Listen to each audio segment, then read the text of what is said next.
Hi! Welcome to my channel, Just Create! Ngayong araw po ay ang topic natin ay how to make your slides interactive. Ito po ay para sa mga kapwa kong guro bilang sa panahon ngayon meron pong challenge sa atin na magsagawa ng mga klase online. So ngayon po, ituturo ko po sa inyo ang isang paraan para ang inyong mga presentation ay maging interactive. O sa ibang salita, ang mga bata, mga estudyante ay makakapagbigay ng kanilang responses, sagot sa inyong presentation real time. Okay, so ano po ba yung paraan na yun? Na-discover ko po ang Pear Deck, a Google Slides add-on that allows us to create interactive slides. Okay, paano po ba siya i-download? Papakita ko po sa inyo. Pumunta po kayo sa Google Slides presentation na gusto nyong gawing interactive. Pumunta sa tab na Add-ons. Pindutin ang Get Add-ons. Hanapin ang Pear Deck for Google Slides at i-install.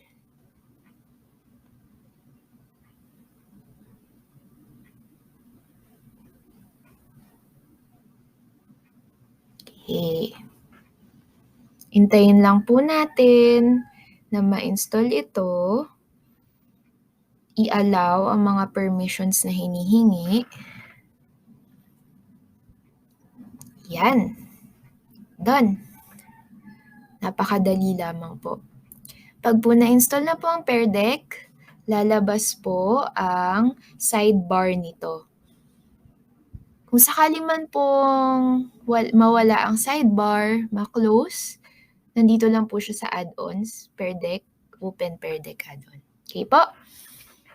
Ngayon naman, explore natin kung paano nga ba nagagawa ng Pear Deck na interactive ang ating mga slides. Meron po itong tatlong bahagi, template library, ask students a question, at add audio. Ngayon po ay pag-usapan natin ng template library. Maaari po tayo magdagdag ng slides gamit ang mga templates na nasa kanilang library. Iba't ibang klase po ang maaari nyo matagpuan sa Pear Deck. Meron po mga templates na para sa simula ng lesson. Halimbawa, merong how was the homework assignment? Thumbs up or thumbs down? Idadrag po ng mga bata yung icon papunta sa sagot nila.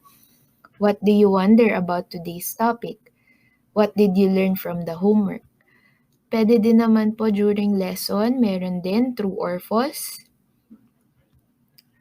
Meron din pong mind map, agree or disagree, at marami pang iba. Meron din pong closure or end of lesson templates para matulungan nating maproseso ng mga bata ang lesson sa dulo ng ating topic.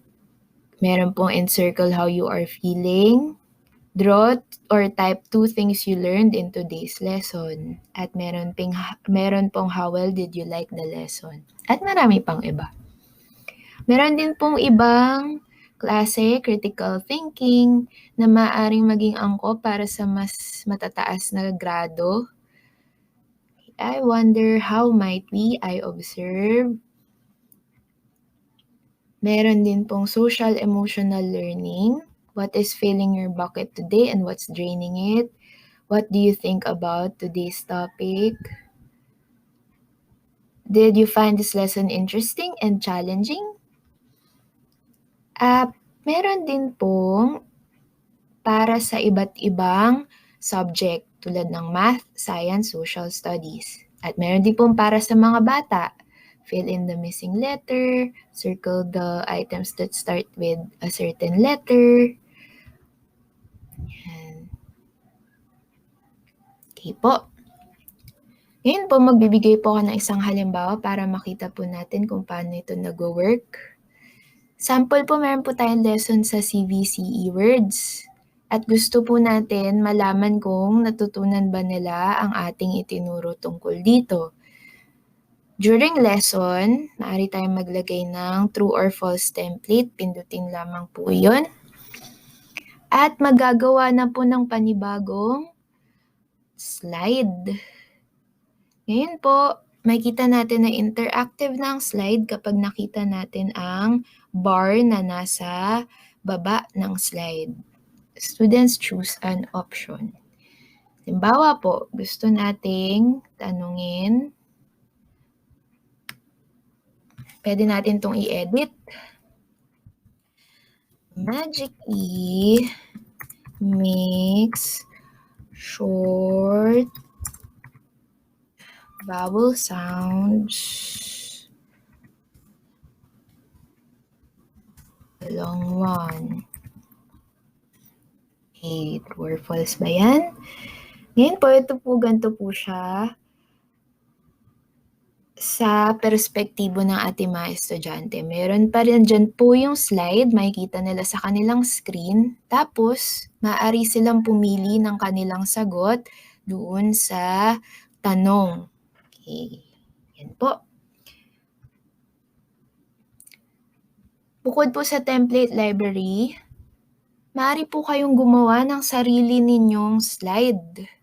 Tapos, kayo na pong bahala magdagdag kung anong klaseng response ang inyo pong ilalagay dito.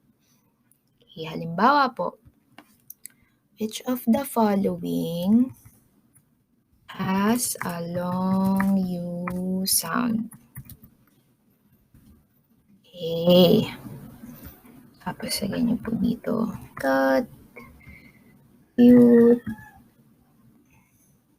at okay. Halimbawa po gusto po nating ipa-type sa mga bata ang kanilang sagot sa tanong na ito. Pinutin lang po ang text. Okay, update slide.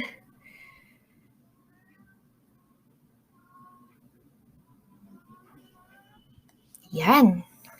Okay. At ganito po ang makikita ng mga estudyante. Maaari nilang i-type ang kanilang sagot mula sa kanilang computer. Maaari nga din po sila mag-add another response. Yan.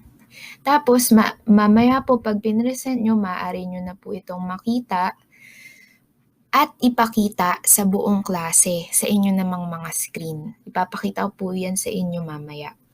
Sa ngayon po, tingnan din po natin yung iba pang pwedeng i-add na question. Halimbawa ay ang choice. Ganito po makikita ng mga bata. Yan. Okay, pindutin nyo lang po ang choice. Tapos, makikita nyo po, pag pinindot nyo po ang choice, next. Yan, dyan nyo po isusulat yung mga choices. Pwede po mag-add ng another, tapos pinutin lang po ang update slide. Yan na po ang makikita ng mga bata. Maaari din po kayong magpasagot ng numero. Hindi sila maaaring enter ng letter, kundi number. Para po sa mga math lesson.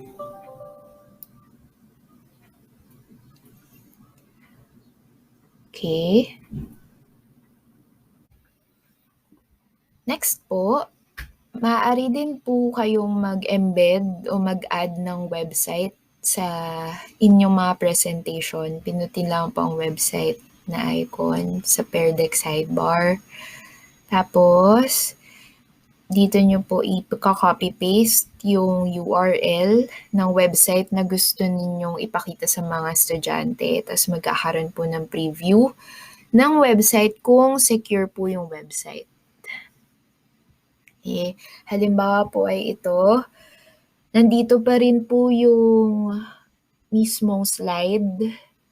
At side by side, makikita din po nila ang website na gusto po ninyong ipakita sa kanila. Okay? Pwede din po kayong magpa-drawing sa mga bata. Halimbawa po, ito, put a check on the word. Although ang draw po at ang draggable at ang add audio ay maa-access po pag nag-register po kayo sa premium account, meron pong free trial ng premium account for 3 months or 90 days. So, maaari nyo po itong gamitin simula po sa simula ng school year hanggang sa hanggang 3 buwan. Hopefully po pagtas ng 3 buwan na makakabalik na po tayo, ligtas na po para makabalik ang mga bata sa school. Okay, so pag po nakapag-register po kayo sa free trial ng premium account, pwede nyo na pong ilagay ang option na draw, draggable, or add audio. Ito po yung draw. Paano po ang perspektibo ng mga bata? Ito po. May mga tools, tas may iba't ibang kulay na pwede nilang gamitin.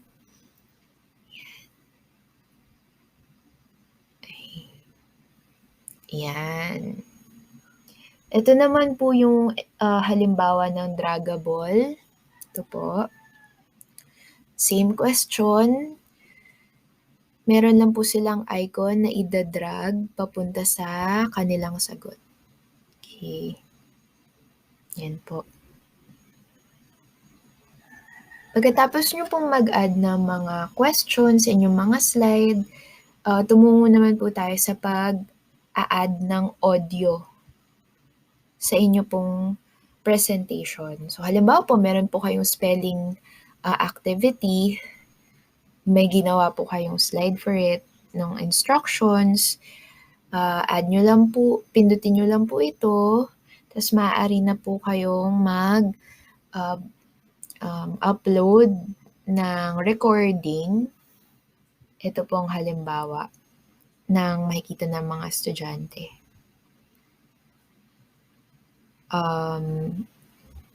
Malaman nyo pong audio included na po pag meron pong makikitang ganito sa upper right. Tapos sa mga estudyante po ay kailangan lamang pindutin ang headphones na button sa lower right.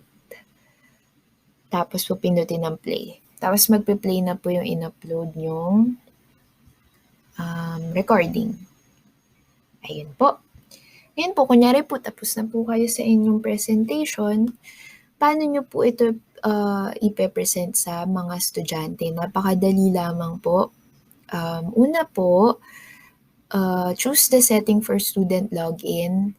Dito po sa tabi ng start lesson, meron pong icon na ganito. Pinutin nyo po iyon. Kapag po meron po kayong premium account, meron po kayong chance na i-deselect or i-select ang pagre-require ng student login.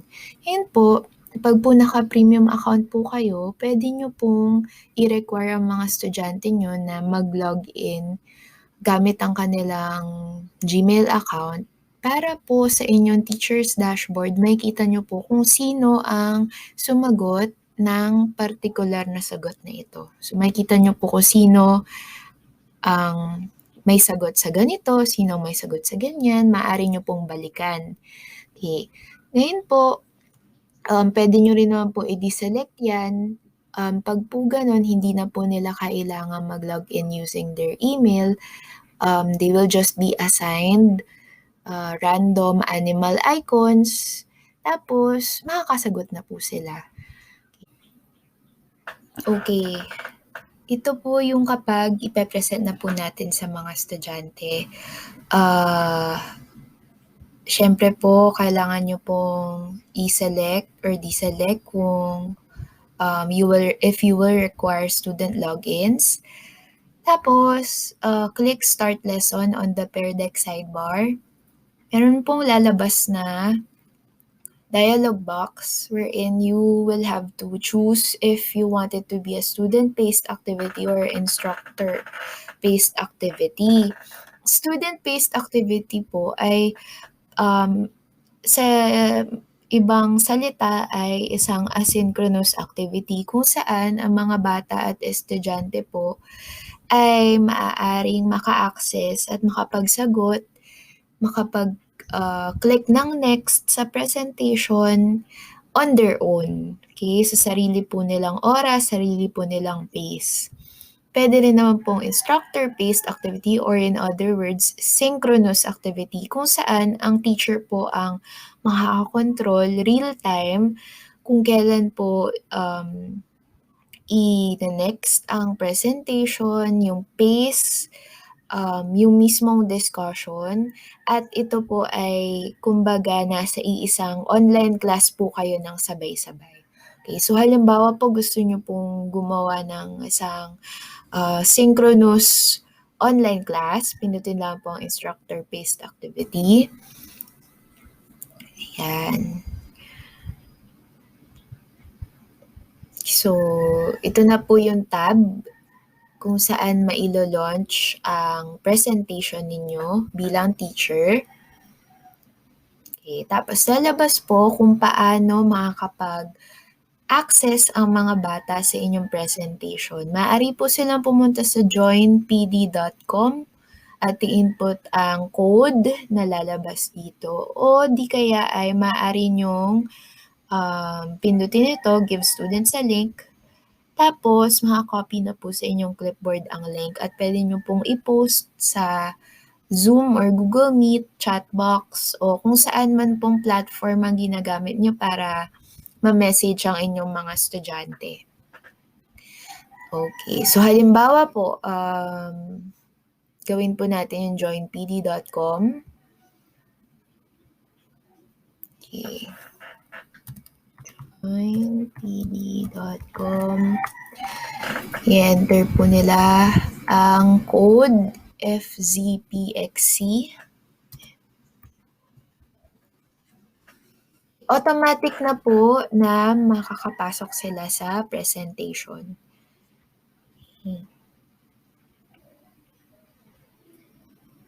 Kung nakita nyo po, na-assign po sila sa isang random na animal icon dahil hindi po natin ni-require ang student login.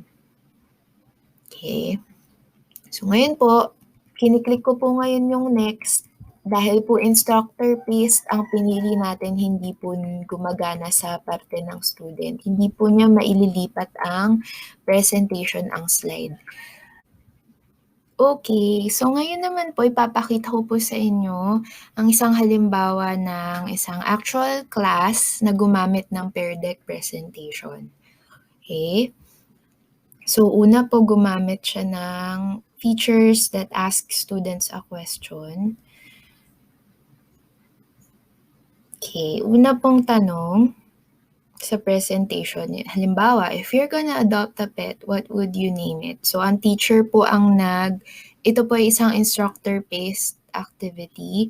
Ngayon po, kung makikita nyo po, naka-login na po ang mga estudyante. Meron pong 14 students. Okay, halimbawa po ng isang response, isang estudyante, ganito po ang kanyang nakita sa kanyang screen. Tapos dito naman po sa Teachers tab, makikita din po kung ilan na yung tapos na sumagot. Okay, 14 of 14 responses. Ibig sabihin lahat po tapos nang mag-input ng responses. Tapos, pinundot po ng teacher ang show responses.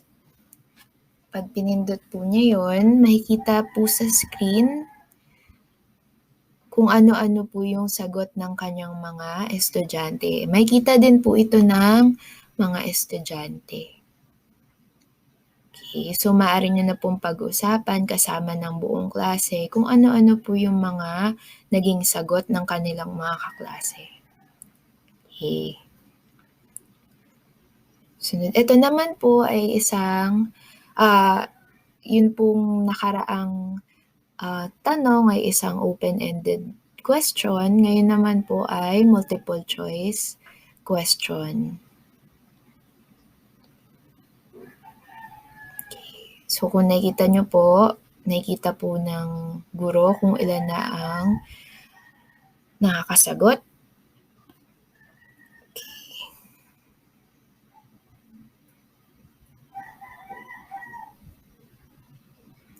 Yan, ito naman po ang perspektibo ng estudyante.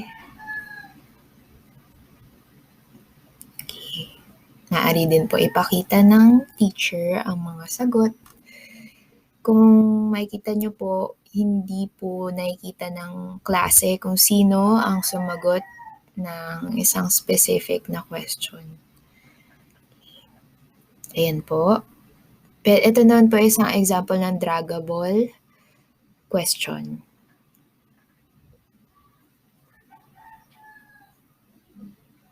So, ano po bang itsura nito sa screen ng mga estudyante? Ito po. Ayan. So, dinrag po na estudyante yung icon. Tapos, yan po. Makikita po ng buong klase kung ano po yung sagot ng iba. Okay. Kung napansin nyo po, hindi po kailangan mag-submit, mag-click ng kung ano pang button ang estudyante. Automatic na po pagka in-input niya yung sagot niya ay madedetect na po yun ng Pear Deck. Okay. Drawing.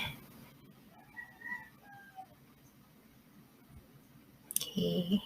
Yan po.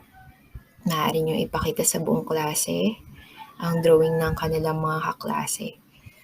Okay. Ito naman po ay isang template.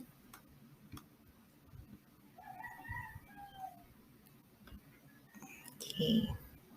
So, maaari pong i-type ng mga estudyante ang kanilang mga sagot. Tapos, ayan po. May papakita nyo na sa buong klase.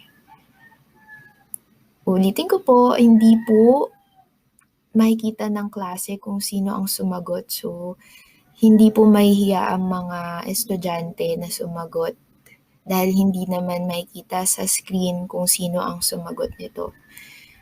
Ang teacher lang po makakita kung nag-register po kayo sa premium account at pumunta po kayo sa teacher's dashboard. And isa po ulit, draggable question, thumbs up or thumbs down. Okay.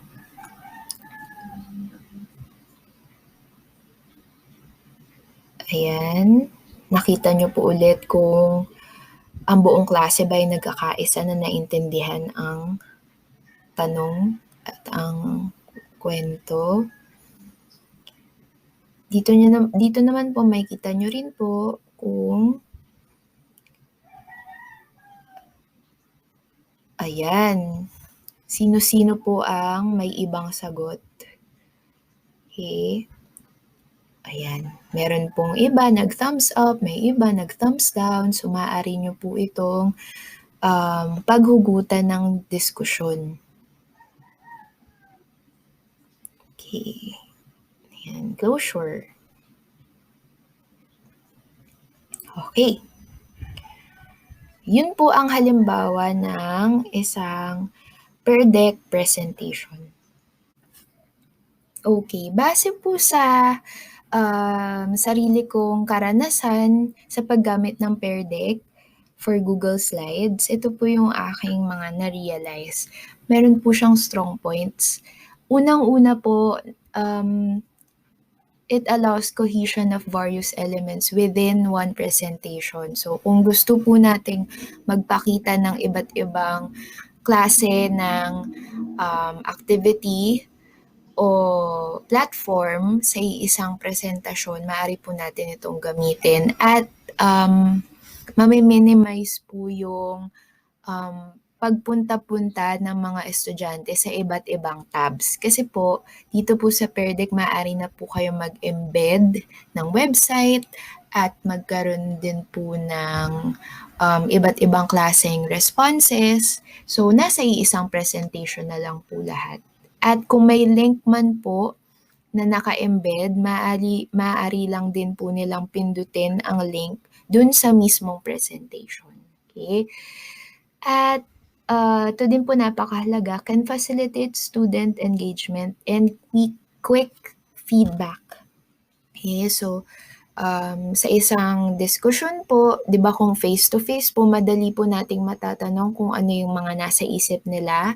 Pero po sa online, maaari pong maging challenge yun. So, maaari po tayong matulungan ng isang paired deck presentation na malaman kung ano po yung iniisip ng mga bata real time. So, isang click lang po nila ay makikita na po natin kung ano po yung tingin nila o sagot nila sa isang tanong. Okay? It can be accessed both synchronously and asynchronously. So, kung sa una po ay sa online class nyo po ito ipe-present. Later on po, pagtapos na po ang klase, para po sa mga nakamiss, pwede nyo din po itong iset into an asynchronous presentation na maaaring ma-access ng mga absent, okay, or late.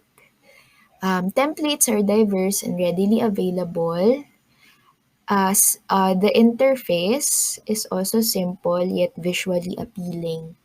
Okay, lalo na po para sa mga bata. And the responses are flashed anonymously.